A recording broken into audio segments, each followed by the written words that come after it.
Hey guys, it's Crazy Boy Aaron here, and like I did with the Star Wars movies, today I'm going to be ranking the Spider-Man movies, because that's another franchise that I have have a soft spot for. I've been a Spider-Man fan pretty much my whole life. I think it's apparent, just from the posters in the background, they're all Spider-Man. So yeah, I'm a huge fan of the character. I own, a huge selection of comic books. I have novels on Spider-Man. I have, all the movies, obviously. And honestly, to me, it's pretty surprising that I've been doing, YouTube videos for over 8 years now.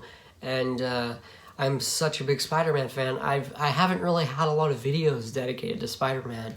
And I haven't talked about the other Spider-Man movies other than a review of Homecoming that I did a few years ago. So yeah, this is a long time coming. I mean, I've probably been wanting to do this a video like this where I talk about the Spider-Man movies for a long time now. So now, after over 8 years, I'm finally going to do it.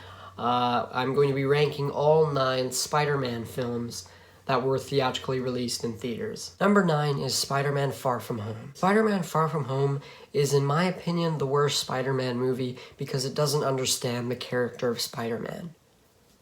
I mean no disrespect to Tom Holland. I think he's a great actor and he does a really good job in both this and Homecoming, but it's the writing for his character as well as all the other characters in this film the writing is just terrible for all of them. This straight up just isn't Spider-Man to me. Homecoming and Far From Home both depict Spider-Man as Iron Man Jr.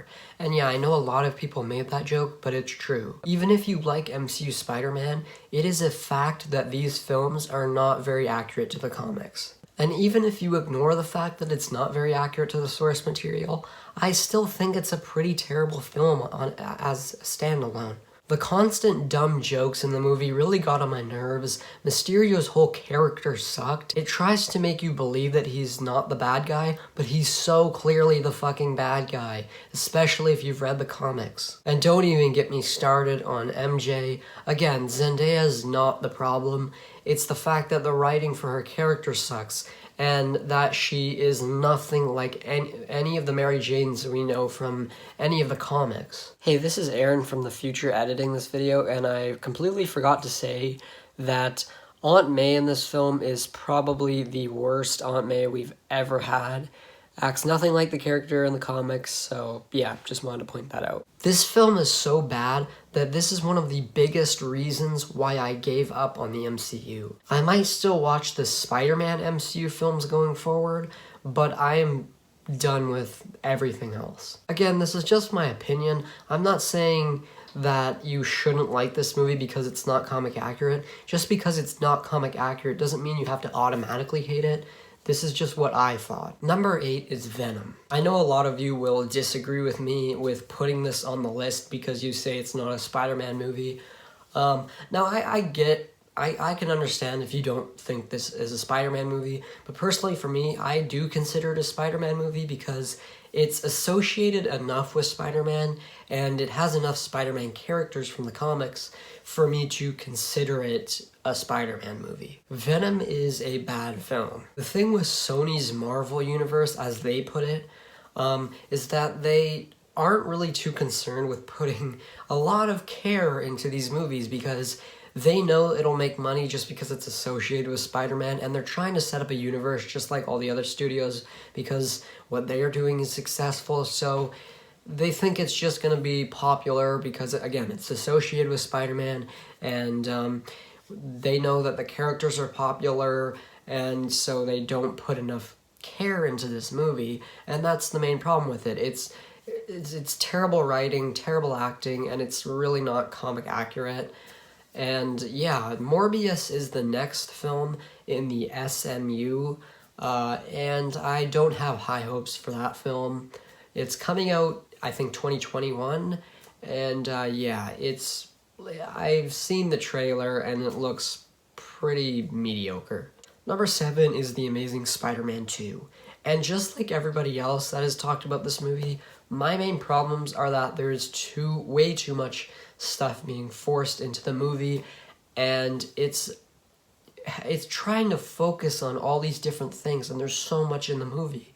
So it really feels like a jumbled mess. It tries to set up all these characters from the comics, and not all of them are even given like more than a scene. Harry Osborn is introduced in this movie, and I feel like he really shouldn't have been in this movie, and especially shouldn't have become the Goblin, because, we already have Electro as a villain. We don't really need the Green Goblin, and he's in the Green Goblin shows up at the very end of the movie, and he's in it for like probably about, I'd say, 20 or so minutes.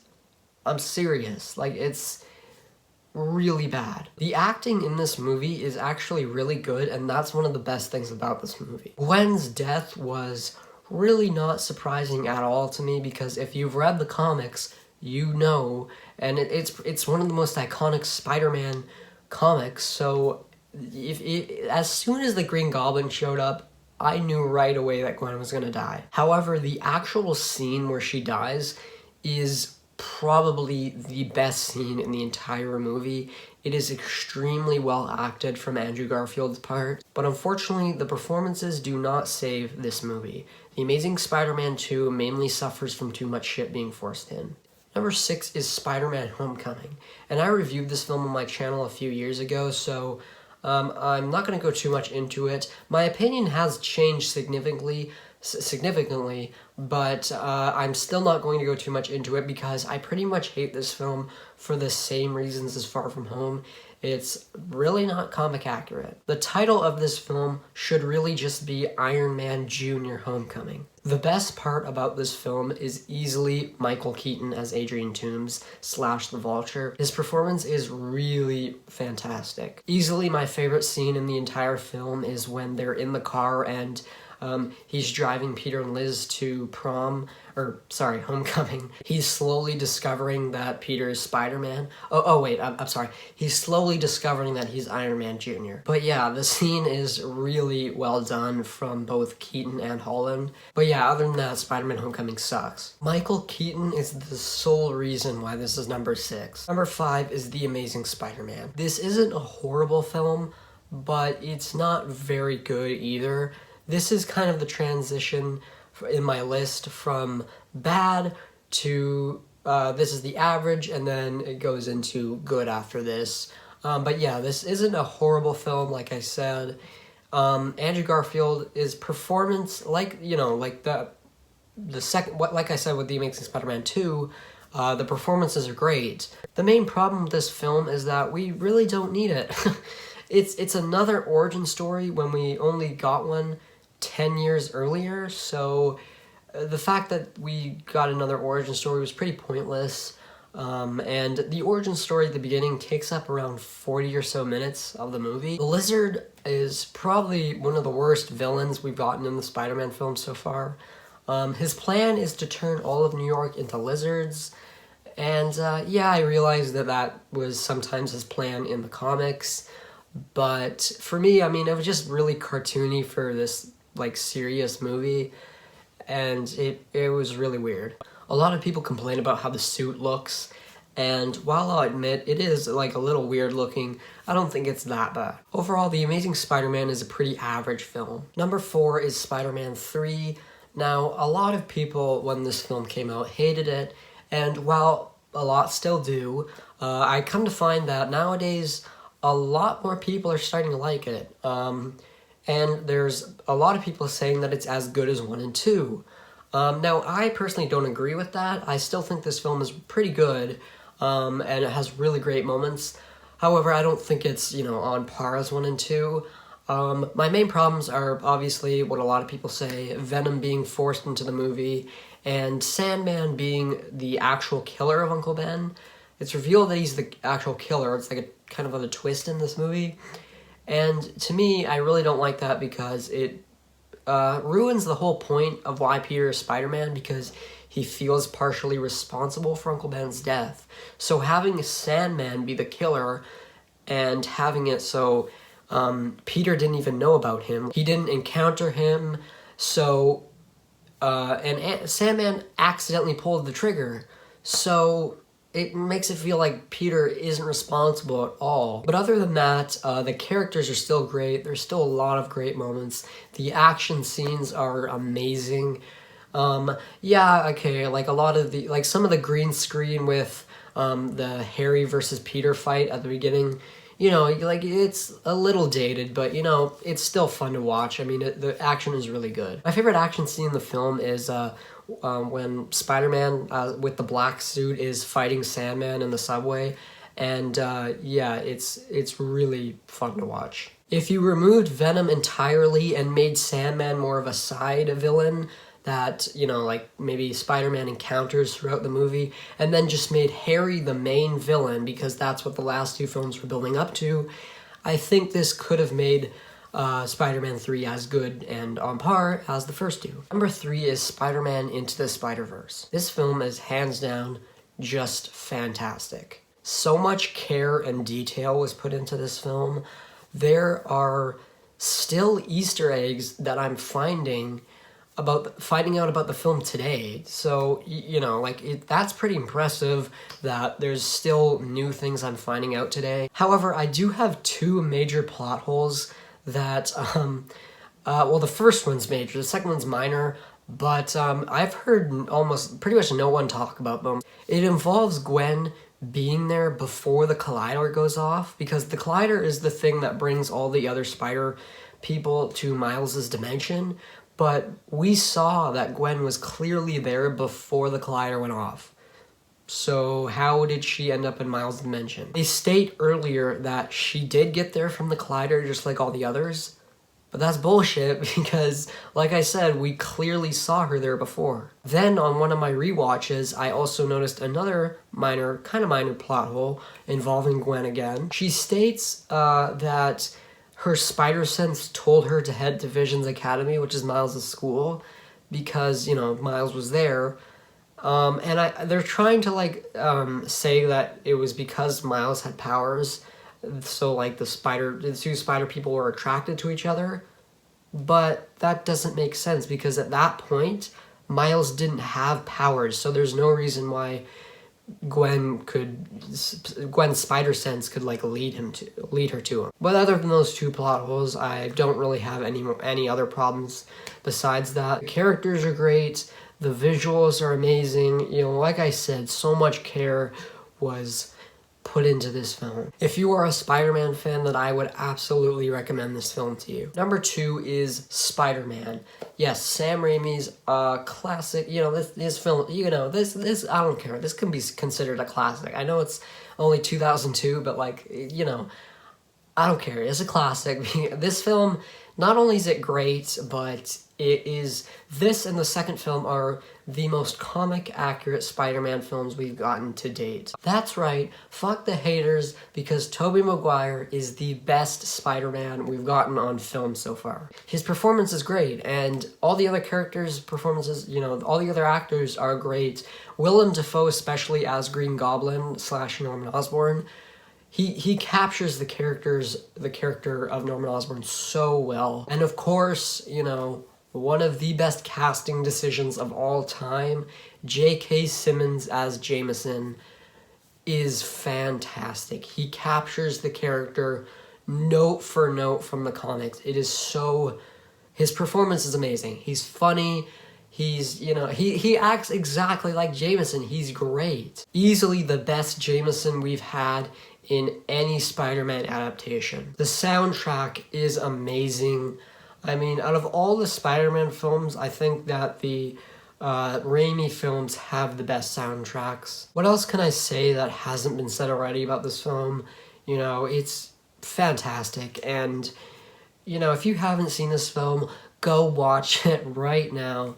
It's great. Spider-Man is one of my favorite films. Number 1, my favorite Spider-Man film is Spider-Man 2.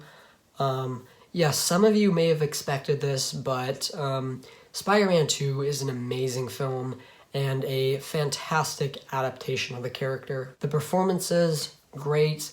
Writing, fantastic. The action scenes, they're great. All the visuals. it's fantastic. It's got emotional scenes, it's got funny scenes. Spider-Man 2 is about the strain and the hard life that comes with being Spider-Man and the toll it has on Peter. And it gets to the point where he no longer wants to be Spider-Man. The film just keeps throwing all these terrible problems and these situations at Peter, and it just keeps on pounding him into the ground. You know, Mary Jane, the woman he's in love with, is getting married. His best friend hates him, and he is struggling in school. All of this stuff just keeps piling on him, and it gets so hard for him that he gives up being Spider-Man. Before he gives up, he has this dream of Uncle Ben, and he's talking to him, and Uncle Ben is trying to talk to him about responsibility, just like in the first film, but Peter rejects it. He says he doesn't want to be Spider-Man anymore, and he throws the suit in the trash, and his life improves after that, because he doesn't need to be Spider-Man anymore. The strain on his life is now gone, so his grades go up, you know, he starts reconnecting with his friends, you know, stuff like that. That's what makes Spider-Man 2 so great. You're watching a person give up. He doesn't want to do what he's meant to do anymore because it's, you know, it's just, he can't bear the weight of his responsibilities anymore. Spider-Man 2 will always be one of my favorite films of all time. I'm still debating myself on the fact that it might be my favorite film of all time. And yeah, I've watched this film. I've been watching this film for like ever since I was a kid. I've seen it so many times. So yes, those were all my thoughts on every Spider-Man theatrical movie.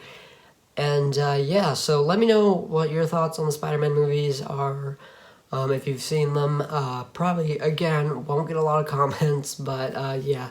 You know, if you're wanting to get into if you're trying to watch the Spider-Man movies and you don't really know where to start, I would recommend watching the Raimi trilogy first, Spider-Man 1 to 3, and then watch Into the Spider-Verse, because those, to me, are the best Spider-Man films.